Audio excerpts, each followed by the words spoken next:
Welkom bij Voetbalroute. Dies de Korte, goedemorgen. Goedemorgen. Onze speciale gast, daar begin ik eerst mee. Ja, u zult wel denken, wat is dit dan? Geen colbertje of geen jasje. Ja, kijk eens hier. We zijn kampioen geworden gisteravond. Weet je, ik ben net terug van vakantie, Kas. Wat hebben ze gemaakt? Kan Feyenoord nog niet zeggen. 1-0. Batshuayi. Ja. 83 minuten. Ik heb mezelf mijn lip kapot gebeten van de spanning. Nee, dat is knap van Chelsea met dat materiaal. Ja, inderdaad. Ja, inderdaad. Ja, nee, ze hebben wel het voordeel gehad inderdaad, dat ze geen Europees gespeeld hebben. Ja. Conte heeft natuurlijk heel lang kunnen sleutelen aan zijn formatie. In het begin ging het ook niet goed. Dus wat je zegt inderdaad, alleen Manchester City en Manchester United die geven nog veel meer geld uit. Dus toch een knappe prestatie. Je daar waarschijnlijk aan de trainers of zoiets. Dat zou goed kunnen, ja. Ja. Aan de trainers bedoel je, Ja. even voor alle kijkers die geen Venlos verstaan. Ja. Dies, ik hoorde dat Manchester United vanaf 2014 meer had uitgegeven dan Ajax de laatste 72 jaar. Klopt. Ja, dat zegt wel iets, hè? Ja, maar dat is inherent aan het Engelse voetbal. Daar zijn grotere budgetten vanuit het tv-geld beschikbaar. Ja. En andere bronnen van inkomsten. En, ja, goed, dat verschil is er en dat zal altijd blijven bestaan. Hoop geld aan Joep. Ja. Ja. Welkom. Ja, dank je. Ik was je niet vergeten. Nee, hoor. dat weet ik niet. Nee. Nee. Dies, ik denk dat het beter is dat je jezelf even introduceert. Want we waren net voor de uitzending met elkaar aan het praten. En toen was ik een rits functies aan het opschrijven. Ik denk, dat mag je zelf even doen. Ja goed, ik kom uit de voetbal nog steeds actief. Ook, Ja. in de sportsector. Ex-prof. Ex-prof. Een aantal mooie clubs gehad. Ook gewerkt bij een aantal vooraanstaande clubs. En ja, dat staat gewoon netjes op je cv. Ja. Anderzijds ben ik nog steeds actief binnen de KVB als scheidsrechter. Ja, want je moet vanmiddag fluiten. Ik heb vanmiddag een wedstrijd in Den Haag. Ja. Dat is dan een wedstrijd van Oud Feyenoord. Daarin ben ik ook nog steeds actief. Oud Internationals doe ik af en toe. Daarbij komt dat ik nog een stichting heb, Stichting World Master Team. Ooit opgericht samen met René van der Kerkhof. En daar zetten wij ons in voor kinderen met kanker. Dus voor Kika spelen, MS. Oké, maar is dat, die stichting is verbonden aan Kika? Of? Ja, wij hebben een overeenkomst met Kika dat de gelden die wij genereren met het spelen van die wedstrijden op uitnodiging van de club waar een jubileum is. Daar komt de goede van Kika, maar ook MS-fonds en Hart voor Vrouwen, dat is ook zijn stichting. Oké, en wat houdt dat in? Hart voor Vrouwen, dat is wetenschappelijk is bewezen dat de meeste vrouwen toch hartafwijkingen hebben. Oké. Ja, man of vrouw, je komt toch allemaal voort uit een vrouw. Mhm. En dat heeft ons toen dusdanig aangegeven dat we hebben gezegd, oké, daar gaan we ook geld voor genereren. En ter ondersteuning van de gezondheid. Ja. Verder, want dat is natuurlijk schitterend dat je dat zijn dan 3 fondsen in totaal? Waar Ja, je daar mee waar we bezighoudt? ons voor inzetten. Daarbij komt dat wij een stukje reserveren voor onze eigen stichting. Worden we ergens geconfronteerd met een probleem, dat kan zijn met gehandicapten of ziektes of wat dan ook. En dan kunnen wij een gift doen. Want het potje moet aan het einde van het seizoen wel leeg zijn. Oké, dat moet leeg zijn. Dan staat de teller weer op 0. Dus het is elk jaar hard werken om weer een Ja. potje vol te krijgen. Klopt. Ja. En dat lukt steeds? Ja. Ah. En dan praten wij over bedragen tussen de 25 en de 50.000 euro wat we genereren. Dan heb je het over kinderkanker, dan heb je het over MS-fonds. hartafwijkingen bij vrouwen en het MS-fonds. Ja. Oké. Nou, dat is nogal een opgave dan. Ja, MS-fonds is erbij gekomen omdat wij binnen onze groep van... Is dat ook via René Eijer? Onder andere, die ja. is ambassadeur. En ik heb met René en mezelf mogen voetballen en dan grijpt het aan. Is hij, natuurlijk is ALS een andere spierziekte. We horen natuurlijk alles over Fernando Rixen. René Eijer was natuurlijk een van de eerste bekende personen waar MS bij geconstateerd werd, in de voetballerij dan. Klopt het dat hij bijna genezen is van MS? Nee, of dat hij vooruit gaat? Je kunt er niet van genezen, je kunt het wel stabiliseren. Dat wil zeggen dat die ziekte tot een haltgroep kan worden. En dan staat hij even stil, maar de ziekte blijft doorgaan, helaas. Dus hij is gestabiliseerd wel, want ik begreep dat het wel goed met hem gaat. Ja. Nou, jij werkt ook bezig met het lichaam. TCS International, daarbij doe je de verkoop en de marketing voor. We gaan straks even naar een filmpje kijken wat onze regisseur Jules Hendricks gemaakt heeft bij VVV. TCS is een thermo-innovator, of hoe zeg het zelf maar eventjes.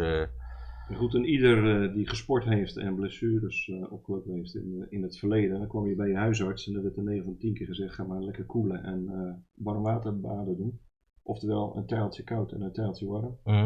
En een van onze collega's die heeft daarin een oplossing gevonden middels een apparaat waarin met gesloten koelsystemen en middels een wrap, wat je om het te behandelen. Een lab, zeg maar, een lab die je wat de mensen zo kunnen zien. En dan kun je dus de kou- en de warmtetherapie toepassen. En het unieke van ons apparaat is dat het binnen 6 seconden van koud naar warm gaat, wat uniek is. Gesloten circuit, er komt geen ijs bij te kijken, stekker en stopcontact en de machine doet het. En het bevordert gewoon de afvoer van de vuile, de zuren en spieren. Dus het werkt preventief naar een goede inspanning. En bovendien is het natuurlijk ter ondersteuning van de fysiotherapeut bij het genezingsproces. Het is een hulpmiddel, hè? Geen oplossing, hè? Beide. Toch wel? Ja, het is een medisch gecertificeerd apparaat. Amsterdam en Utrecht, de UMC, die zijn er volop mee bezig geweest. Er worden nu onderzoeken gedaan waarin wij dus ook met aantoonbare bewijsschriften kunnen aantonen dat het echt geneest. Oké, want Leo Reshida, dat zien jullie dadelijk ook in het filmpje terug, die zei inderdaad dat het helemaal genezen is bij hem, ik geloof bij zijn enkel. Ja.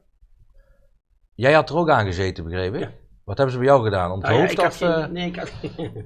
ik had geen... Nou, schijnbaar kun je met het apparaat ook afvallen. Dus daar waar waar last van de arm, waarom? Dat weet ik niet, maar ik had last van de arm. Van de gehaktballen draaien, denk ik.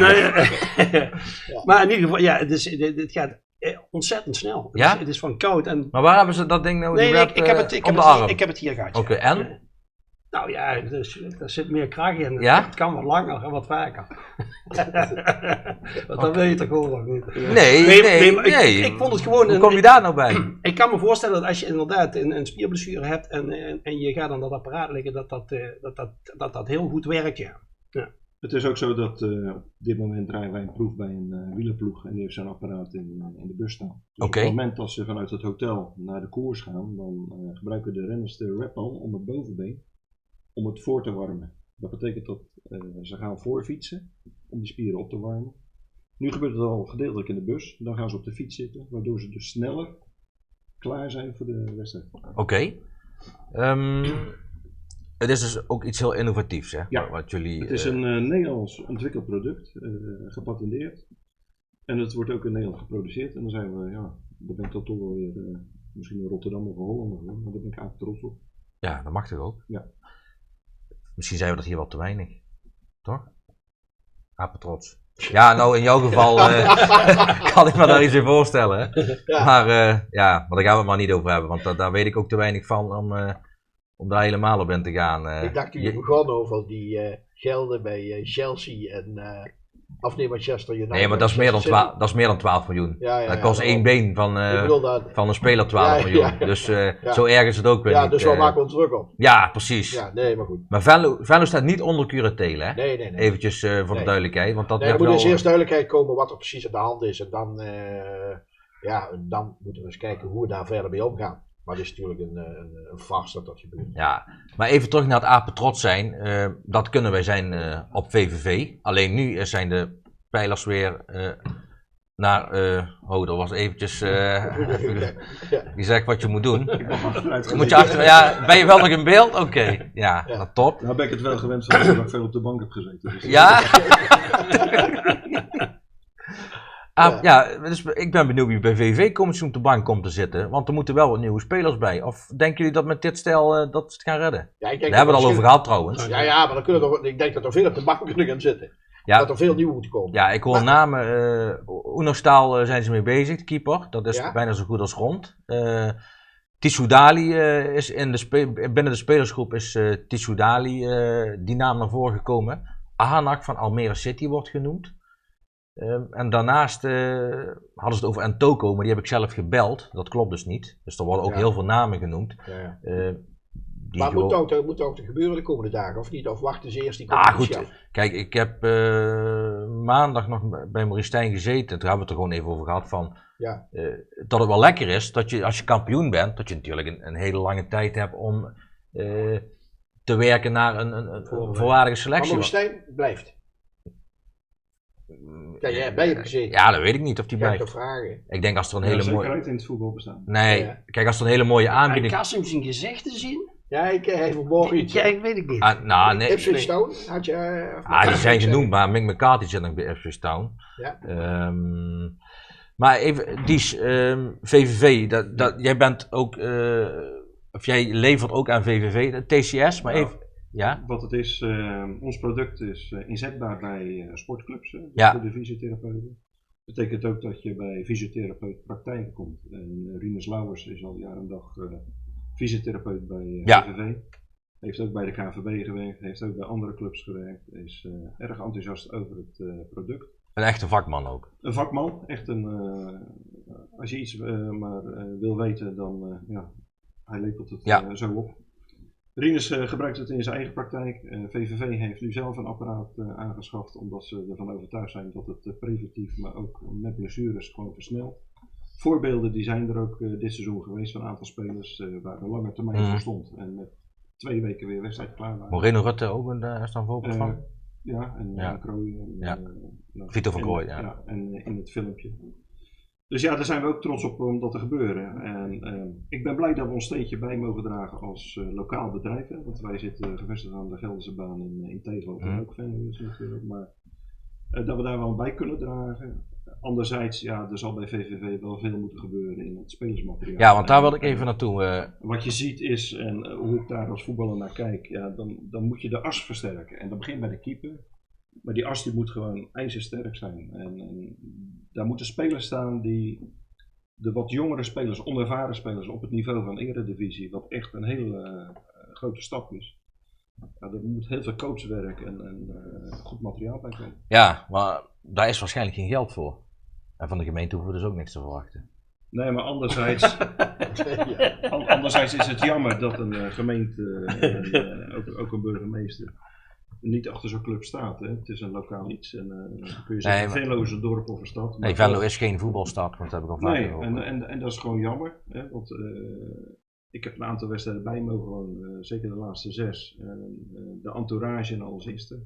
Toen wel, en ja. Ik heb ook een dinsdag, ik heb ook een dinsdag met Marco nog gezeten voor het... Marco Bogers, Marco Bogers, algemeen directeur. En dan heb ik ook zoiets van, ja, waarom doe je hier niet een aantal skyboxes creëren? Want daar is daar wel klaar voor of niet, maar het genereert extra geld en het geeft meer jeu aan het geheel. Daar is al vaker over gesteggeld.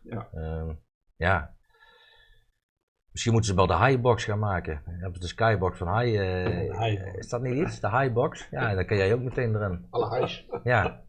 Ja, zou het kunnen zijn. Nee, ik denk dat wel heel snel actie genomen moet worden in het verbeteren van het stadion. Als je daar niet aan begint, als je dat laat liggen, dan is het wel een combinatie. Het is niet alleen het voetbal, maar het is ook de accommodatie, dat moet op orde zijn. Ik denk dat VVV daar heel snel mee moet beginnen. En in gesprek met de gemeente, want ik heb dat hier al vaker geroepen, het erfpacht eraf halen en het in eigendom zien te krijgen. Ik bedoel, als ik zie wat in Rotterdam nu gebeurt, wat de gemeente investeert in de stadion.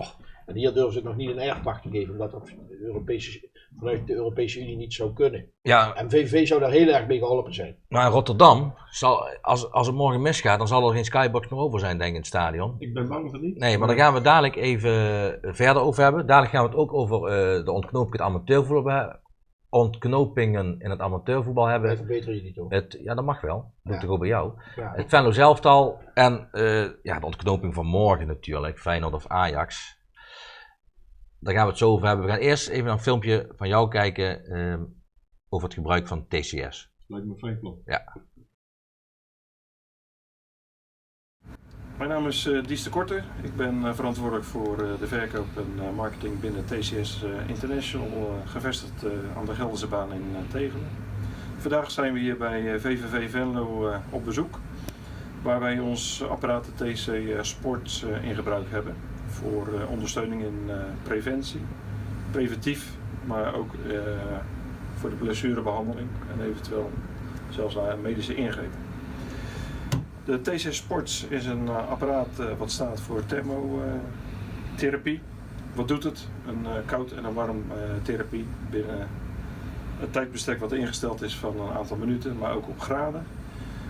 Uniek aan dit apparaat is dat het wisselt binnen 6 seconden van de koudinstelling naar de warmteinstelling. Op dit moment bedienen wij een groot aantal betaalde voetbalorganisaties, zowel in Nederland, maar ook over de grenzen.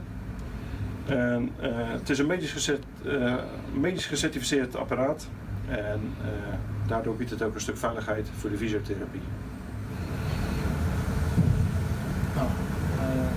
Mijn ervaring met de TC-sport is dat het een supergoed apparaat is. Ik had een tijdje last van mijn enkel. Een paar keer aan het apparaat gezeten en ben volledig hersteld. Dus het is zeker een aanrader ook voor andere clubs om dit apparaat in gebruik te nemen. Dus mijn ervaring met TC Sport is erg goed. Hoe werkt de TC Sport? Dat werkt middels een aantal programma's. De fysiotherapeut doet daar een programma in stellen. Voor de desbetreffende behandeling. Nou, de behandeling vindt plaats door gebruik te maken van reps, welke om het te behandelen lichaamsdeel geplaatst gaat worden. Blauw is de binnenkant, die kan zo om het lichaam geplaatst worden. Dat kan zijn een hamstring, dat kan zijn een kuitspier, dat kan zijn heup, rug, welk lichaamsdeel dan ook wat behandeld moet worden. Buiten het voetbal doen we dit ook in andere sporten, golf, ijshockey en zelfs wielrennen op dit moment. Een voorbeeld hiervan is dat een wielerploeg deze grote reps gebruikt bij het opwarmen van de spieren voordat men de koers ingaat. Vanzelfsprekend moet men nog fietsen, maar in veel mindere mate dan in het verleden. De reps kunnen gewisseld worden tijdens de behandeling. We hebben diverse reps voor zowel knie, enkel, schouder en eventueel rug. Makkelijk los te koppelen en snel te doen tijdens de therapie. Koppeling en de andere rep kan aangekoppeld worden. Inmiddels zijn we een stap verder gegaan in de ontwikkeling van het apparaat. Dat betekent dat er een zwaardere pomp in zal komen. En dat we met name voor voetballers en wielrenners ook dadelijk met 2 reps tegelijk kunnen gaan werken. Dus moet de hamstring behandeld worden of de bovenbeenspier, kan dat met 1 apparaat bij 1 speler 2 beurten in 1 gedaan worden. We leggen bij Niels even een rep op zijn bovenbeen. Inmiddels wel spanning op zijn bovenbeen omdat hij een scheurtje heeft gehad.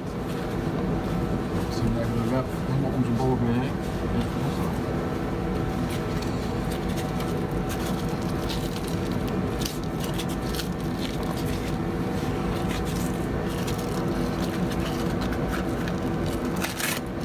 Dan doen we 3 minuten koud en 3 minuten warm. Voor een half uurtje. En ik ben wel warm en dan maak ik hem nog even los. En dan is mijn bovenbeen weer ietsje losser dan op mijn hand. Ja, bedankt voor het zijn, Hai, dat we weer mogen beginnen. Zijn? Ja, ik heb toch een seintje dat we weer van start zijn. Ja, dat was Joep, Oh, dat was Joep. Oeh. Ja, jullie lijken zoveel op elkaar. Ja. Ja. No, langzamerhand. Ja. Zien de rapen gaan. Ja, even naar het amateurvoetbal. Ja, ik kan me voorstellen dat je daar niet zoveel van af weet hier aan de regio, of toch wel? Ik heb hier een wedstrijd gespeeld voor Kika bij FCV Venlo. Ja. Was op dat moment ook voor ons een emotionele wedstrijd, afscheid van Harry Heijnen. Oh, Was ja. daarbij nog wel aanwezig. Dat is al een aantal jaar geleden dus. Dat is in 2014 geweest. Ja. Heeft hij nog de aftrap mogen verrichten. We hebben bij VVV 03 een keer gespeeld, Mhm. Venlose Boys. Oké. En bij Pierre Vermeulen, een clubje in Kerkrade. Ja. En voor René Eijer een keer een wedstrijd in Disseltoren. Bij Veritas toevallig, of niet? Nee. Volgens mij heeft hij daar ook nog gevoetbald bij Veritas. Komt hij daar niet vandaan? Misschien volgens mij of ik zet helemaal mensen, dat kan ook wel eens gebeuren. Hè? Ja. Leren. Niet vaak. Veritas speelt in de tweede klasse H. Deed lang mee voor de titel, net zoals Venlose Boys. Maar die hebben het vergooid afgelopen weekend. Ja. 1-0 verloren bij Wilhelmina. Die had ik goed in de toto trouwens. Ik weet nog dat Ron, hoe weet je met de voornaam weer? Sloesen. Roel Sloesen. Roel, dat Roel hier zat en toen zei ik nog, Blerik heeft tegen Wilhelmina gespeeld.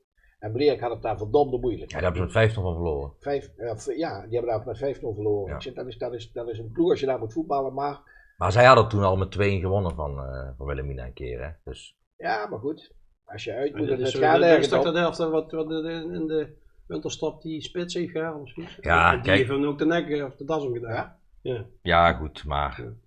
Maar ze hebben ook de na-competitie. Ja, Wilhelmina is al zo lang. Toen ik Nee, maar die dus- keer eerste klas speelde we ook tegen Wilhelmina. Wilhelmina zat altijd op hoofdklasse, eerste klasse. Ja, we hebben maar 1 elftal, dat is de eerste elftal. Er wordt altijd bij elkaar gekocht. Ja, goed, maar Venlo Boys is wel weer net niet. Nou ja, goed. Na competitie toch? Na competitie. Ja, na competitie, Ja, oké, maar dat kampioenschap, die na competitie, dat ligt er ook aan natuurlijk, die dreun is natuurlijk wel iets eerder gekomen. Maar Venlo Boys heeft een goed elftal.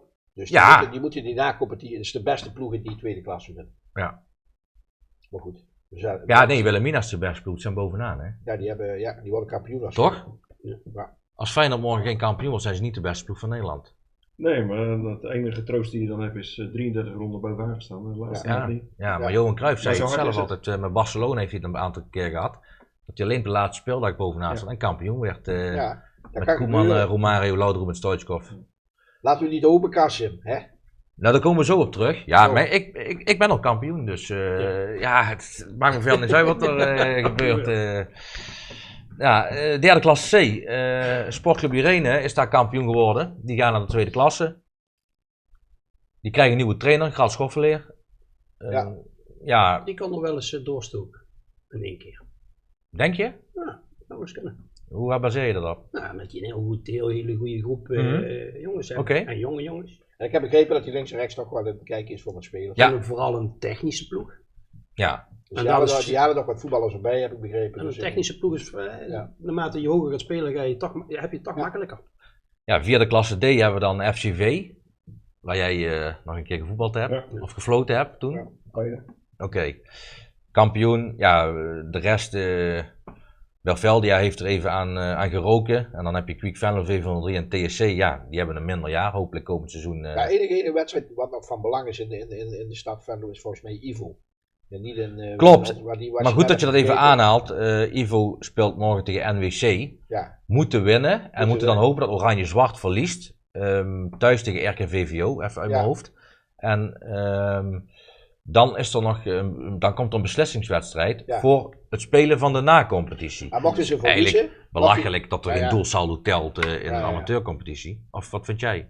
Ja, goed, de KVB die stelt het programma vast en voorwaarden. Dat wordt nog wel een keer gecorrigeerd, meestal in januari. En voor ons als scheidsrechters circuleren nu zeg maar, de instructies op basis van eventuele promotie- en degradatiewedstrijden. En dat neem ik dan ter kennisgeving aan. Je gaat het je pas echt in verdiepen op het moment dat het zover is. Heel politiek correct antwoord. Maar ik vroeg eigenlijk wat je van vindt dat er geen doelsaldo is, dat niet meetelt. Ja, sport is sport. En, je moet altijd uitgaan van je eigen krachten. En kun je het niet in 1 keer doen, dan moet je het tweede middel maar aangrijpen. Alleen, je moet er ook mee op vanuit gaan dat er wijzigingen in zitten en dat je wat tekort komt en dan maar een wedstrijdje extra. Ja. Dus heb jij ook ambitie gehad om ook wat te fluiten of is dat puur hobbymatig wat je nu doet? Het is hobbymatig. De ambitie is er wel geweest, alleen ik er laat mee begonnen omdat ik eerst mijn eigen voetbalcarrière heb gemaakt. Ik ben gestopt op een leeftijd met voetballen. Feitelijk met het spelen binnenuit Feyenoord op mijn 50ste, maar met competitie op mijn 37ste. En als je dan actief scheidsrechter wil worden, dan ben je te laat. Jongens stromen tegenwoordig op 18, 19 jaar. Gaan ze het circuit in om als 4e official bij dameswedstrijden eventueel de 2e en 3e divisie klaargestemd te worden. En dan zijn ze 22 en dan lopen ze eerste divisie te fluiten. Vind je nou het betaalde voetbal een goede scheidsrechter? Ik vind dat Hiekler zich erg goed ontwikkelt. Die fluit morgen in Feyenoord? Ja, die fluit morgen Feyenoord. Kan die mening in 1 keer veranderd zijn? Nou, nee, dat niet, want ik denk dat hij wel zeker is van zijn zaak qua beslissing. En ik vind Kuipers een goede scheidsrechter. Ik ben zelf aan de hand genomen ook door Beb Thomas en Inas van Zwieten. En dat waren voor mij ook... dat waren toppers in die tijd. Die namen ken ik zelfs nog. Hoe vind je de Limburgse scheidsrechters hier uit de regio? Wiedemeijer en Jan Jansen. Jan uit Meijel, in mijn tijd dat ik in Amsterdam gewerkt heeft hij een keer bij ons in het hotel gezeten. Was zijn eerste wedstrijd dat hij daar in de arena mocht fluiten. En de hele familie had hij meegenomen, dat was voor hem uniek. En dat zijn leuke dingen. Een sympathieke fan is dat. Hele fijne vent, En je moet eigenlijk niet vergeten, of het nou professioneel is of in amateur. Ook ik heb mijn spanning. Ik loop ook met mensen die daar toch ooit een keer in het betaalde voetbal hopen door te stromen. En iedere wedstrijd is er één op zich. Ja, want als die helemaal morgen een fout maken, Feyenoord zou dat daardoor niet kampioen kunnen worden. Dus je toch moet je een voorstellen wat dat een druk is op zo'n scheidsrechter. En buiten de druk, alle belangen die er meespelen. Ja. Dus ook op financieel gebied. Kijk, er staat morgen voor Feyenoord bijna 12 miljoen op het spel. Toekomst. Maar daar gaan we dadelijk heel even op komen we daar zeker op terug. Want ik wil eventjes verder naar de amateurclubs.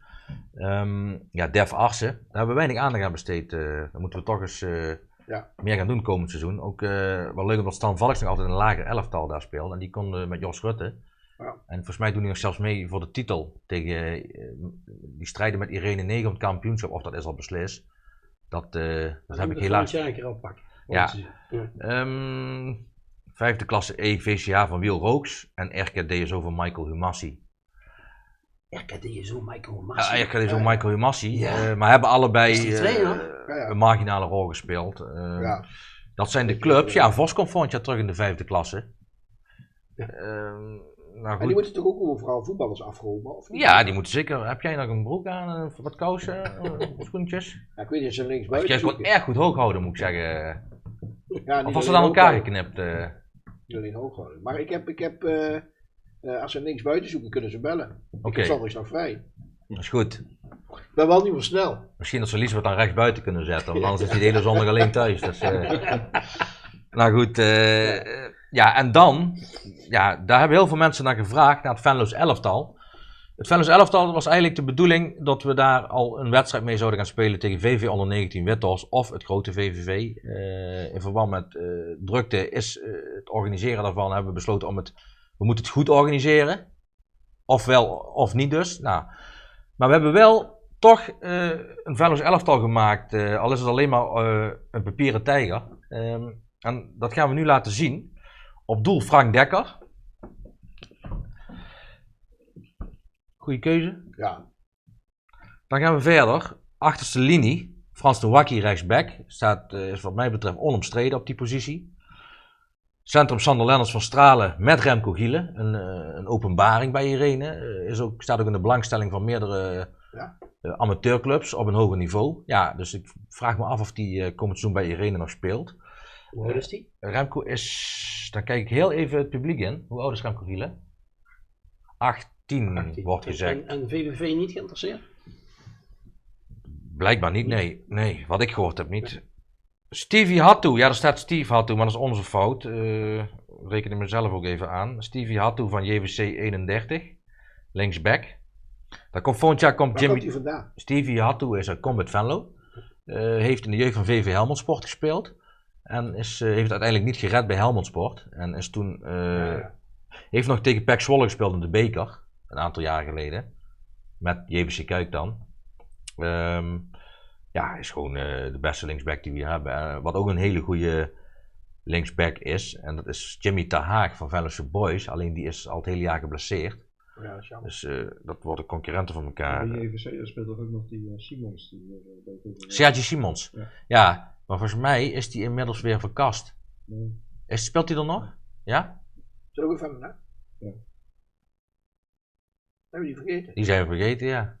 Ja, dat moeten we gewoon eerlijk zeggen. Ik kan wel zeggen, ja, nee. Maar daar hebben we... Ja, misschien moeten we moeten het beter in met kaart die wat brengen. ruggespraak doen op Ja. vrijdagavond. Maar wie fluit er staat? Jij. Oh. Alleen weten we nog niet tegen wie. Verdedigende Misschien wel een oplossing voor. Verdedigende middenvelder is Max Hendricks met een X trouwens, niet met KS.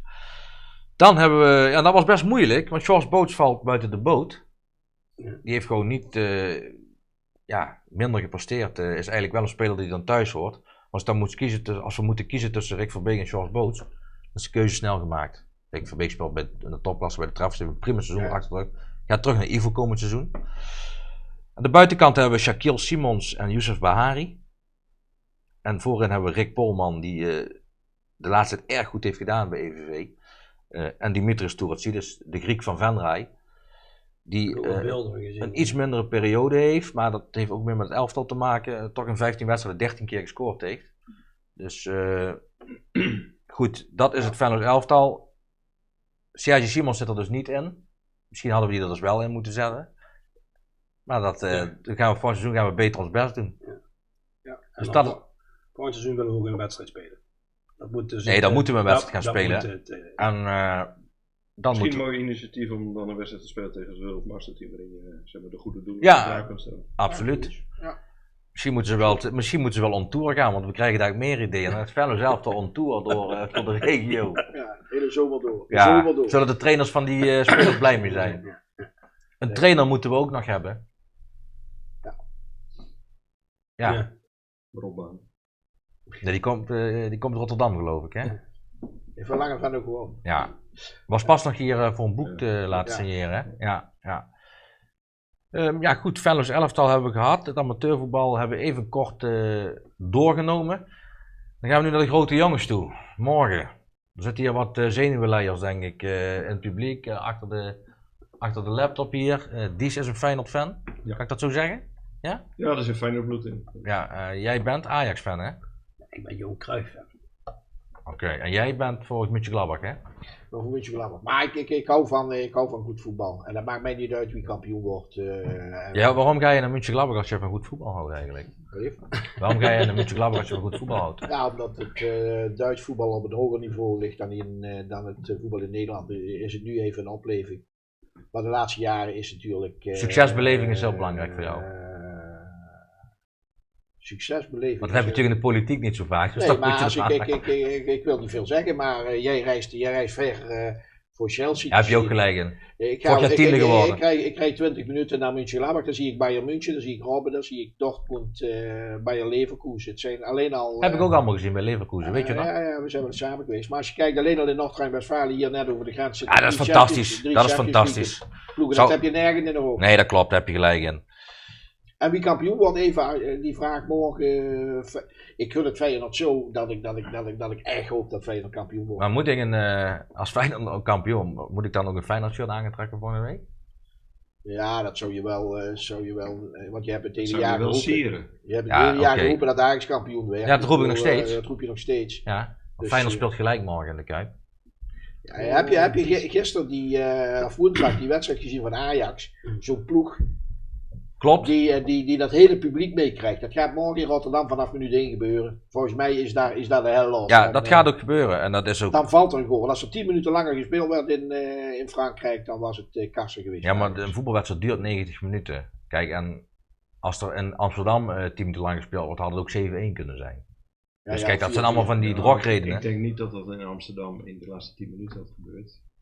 Ja. Je ziet dit seizoen bij Ajax dat het scorend vermogen gewoon minder is dan wat je gewend bent van Ajax. En Ajax heeft het in Amsterdam tegen Lyon in het begin van de wedstrijd al laten liggen. En dan gaan ze rusten met 4-5-0, is het ook niet zo. Maar de eerste 20 minuten was Lyon wel beter. Tuurlijk, alleen als je in dat soort wedstrijden als club weet te overleven, dan ga je in je eigen krachten en dan kom je er veel sterker uit.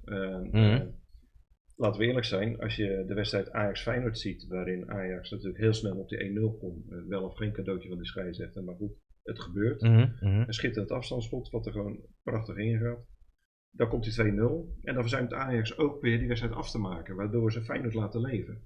Ik durf gerust te zeggen, als Ajax in die wedstrijd meerdere malen had gescoord, had Feyenoord dit jaar geen kampioen kunnen worden. En nu worden ze het wel. Ja, maar ik vond het trouwens even over dat Ajax, ik ben ook een Ajax-minded man, daar gaat het gewoon niet om. Johan Cruijff van had een geweldige speler. Ja, was die zo goed? Ja.